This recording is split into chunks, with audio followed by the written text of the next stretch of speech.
안녕하십니까. 뉴욕일보 뉴스포커스입니다. 뉴욕타임즈발 네일살롱 사태에 대해 한시름을 놓았었던 뉴욕 한인 네일업계의 상황이 점점 악화일로로 치닫고 있는 양상입니다.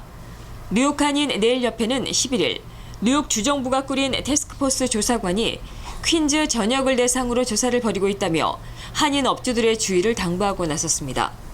협회에 따르면 이들 조사관은 연방노동국과 뉴욕주 라이센스국, 뉴욕시 소비자 보호국으로 구성, 3명에서 5명이 한조가 돼 조사를 진행 중에 있습니다. 협회는 이번 조사가 한층 까다롭고 엄격하게 벌어지고 있어 회원들의 각별한 주의가 요구된다며 거듭 당부하고 있습니다. 태스크포스 조사관들은 서류 준비기관을 단 일주일만 주고 노동계약서, 타임카드, 임금명세서, 임금대장, 페이롤 텍스 등 5가지 서류를 요구하고 있습니다. 이렇게 네일업계 한쪽에선 한인 밀집 지역을 중심으로 강도 높은 조사가 진행되고 있는 가운데 앤드루 쿠오모 뉴욕 주지사는 10일 세부 사항도 결정이 안 된 네일살롱 노동자 임금 보증 보험에 의무 가입하도록 하는 법안에 서명했습니다. 이 법안에 따르면 2인에서 5인의 종업원을 둔 업주부터 웨이지 본드에 의무적으로 가입하도록 하고 있고, 이에 따른 단속은 10월 6일부터 시작하며 기간 내 웨이지 본드에 가입하지 않을 경우 강화된 벌금과 처벌이 내려집니다. 뉴욕 주지사실이 공식적으로 밝힌 보험액의 규모는 2만 5천 달러에서 12만 5천 달러에 이릅니다. 이에 더해 뉴욕주 보건국은 곧 네일업체를 대상으로 환경평가를 실시할 예정입니다. 한편 협회와 롱김 뉴욕주 하원의원은 지난 6월 22일 뉴욕 주의회에서 통과된 새로운 뉴욕주 네일업 규제 법안에 대해 입장 발표 기자회견에서 업계가 한층 어려움을 덜게 됐다며 걱정했던 부분이 대부분 없어지거나 많이 완화됐고 업계는 큰 이익을 얻었다고 생각한다고 평가했습니다. 당시 뉴욕주 네일업 새 규제 법안을 주도적으로 추진한 롱김 뉴욕주 하원의원은 무엇보다 네일인들의 불이익이 될 만한 법안 내용이 아예 삭제됐고 전문 네일인 견습쟁 제도가 법제화된 것이 크게 환영한다고 밝혔었습니다. 특히 이번에 전격 시행된 주무장관의 권한으로 각 네일업체가 임금 보증보험이나 채권을 의무적으로 구매하도록 한 조항을 완전히 삭제했었다고 강조했습니다. 이에 대해 이상호 회장은 우리는 이와 관련해 1년 정도 유예가 된 줄 알고 있었다며 아마도 이후에 주지사실에서 관련 내용을 지속적으로 추진했던 것 같다고 답했습니다. 네일업계 대응이 치밀하지 못했다는 반응이 일각에서 나오고 있습니다. 오늘 뉴스포커스는 복숭아와 포도가 한창인 늘푸른 농장을 소개해드리려고 합니다. 뉴저지 남부에 위치한 한인이 운영하고 있는 늘푸른 농장엔 이렇듯 제철을 맞은 풍성한 과일들로 가득합니다. 늘푸른 농장은 약 600에이커 규모로 사과와 배, 포도, 복숭아, 자두, 모과, 매실 등을 비롯해 감과 대추, 밤, 서리태, 메주콩, 찰옥수수, 고구마 등 각종 작물들이 재배되고 있습니다. 또 각종 과일을 직접 키울 수 있는 묘목도 판매 중에 있습니다. 지금 이제 계절이 많이 지나갔습니다. 포도철, 복숭아철, 그다음에 한국 찰옥수수철, 이제 조금 있으면 사과, 배가 이제 올 텐데 아주 무르익고 맛있어요. 굉장히 올해는 철이 좋아서 당도도 좋고 향도 좋고 그래서 우리 여러분들을 기다리고 있습니다.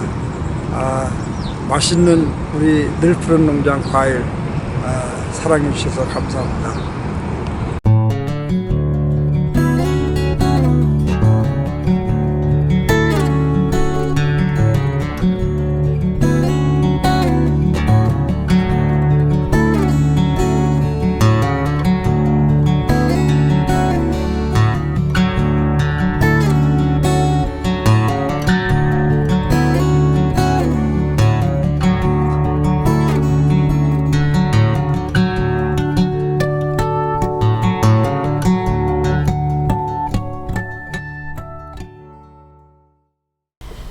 현재 복숭아와 찰옥수수가 지난 7월 말부터 제철을 맞아 성황리에 출하되고 있으며 포도도 8월 초부터 고객들을 맞고 있습니다. 또 8월 말부터는 한국산 사과가, 9월 중순부터는 한국의 안성배가 본격적으로 출하됩니다. 고객들이 직접 과일을 따는 과일 피킹도 큰 인기인 늘푸른 농장은 매일 오전 8시부터 오후 6시까지 문을 열며 매주 토요일은 쉽니다. 뉴욕 한인 직능단체 협의회가 8월 원래 회의를 11일 플러싱 금강산 식당에서 개최했습니다. 이날 모임에서는 직능단체 협의회와 맨해튼 한인회가 18일 공동 주최하는 제4회 비즈니스 엑스포 참여 논의와 함께 29일 진행될 전현직 직능단체 협의회 회장단 야유회 일정 등을 협의했습니다. 또 이날 모임에서는 현재 2명의 회장이 등장해 서로 내가 뉴욕 한인 회장이라고 주장하는 데 대해 직능단체 협의회 차원에서 어느 한편을 지지하자는 문제를 놓고 장시간 동안 논란을 벌이기도 했습니다. 중간에 그런 브로커 얘기를 듣고 제가 이런 귀중한 아주 중대한 사항을 결정할 수도 없다. 그런 중대한 사항이 되면 회장 민승기 씨가 직접. 이날 회의에는 2년 동안의 임기를 마치고 한국으로 돌아가는 김형길 전 뉴욕 부총영사도 자리를 함께해 직능단체장들에게 아쉬운 작별의 인사를 전하기도 했습니다. 광복 70주년 기념사진과 자료 전시회가 14일에서 20일 뉴저지주 테너플라에 소재한 한인 동포회관에서 열립니다. 이 전시회는 역사 자료 수집가인 전윤식 씨가 30여 년 동안 수집한 희귀사진과 서적, 신문 기사 등 100여 점이 전시됩니다. 전시 품목 중에는 우시장과 빨래터, 주막거리 풍경, 남대문 전경, 가마 위의 양반 등의 모습을 담은 구한말의 생활상과 세태, 풍습, 선조들의 모습들을 그대로 볼 수 있습니다.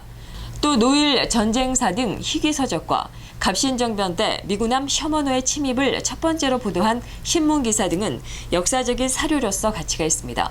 전시는 한인 2세와 3세들의 한국 역사에 대한 이해를 돕고 근대 문화를 다각적으로 이해할 수 있는 기회를 주기 위해 전시회를 마련했다고 말했습니다. 전시회 오프닝 리셉션은 14일 오후 6시부터 열립니다. 미동부 충청 향후회가 주최하고 후원하는 충청 틴에이저 바스켓볼 리그 프리시즌 결승전이 29일 토요일 오후 4시 PS 169에서 열립니다. 이번 리그는 지난 8월 1일부터 프리시즌으로 진행해왔습니다. 이날 프리시즌 결승전에서는 롱김 뉴욕주 하원의원과 에드워드 브라운스타인 뉴욕주 하원의원이 방문해 청소년들에게 격려의 말을 전하고 공동으로 준비한 상장도 학생들에게 수여할 예정입니다. 또 롱김 뉴욕주 하원의원이 플러싱 팀을, 에드워드 브라운스타인 뉴욕주 하원의원이 베이사이드 팀을 구성해 친선 경기도 갖습니다.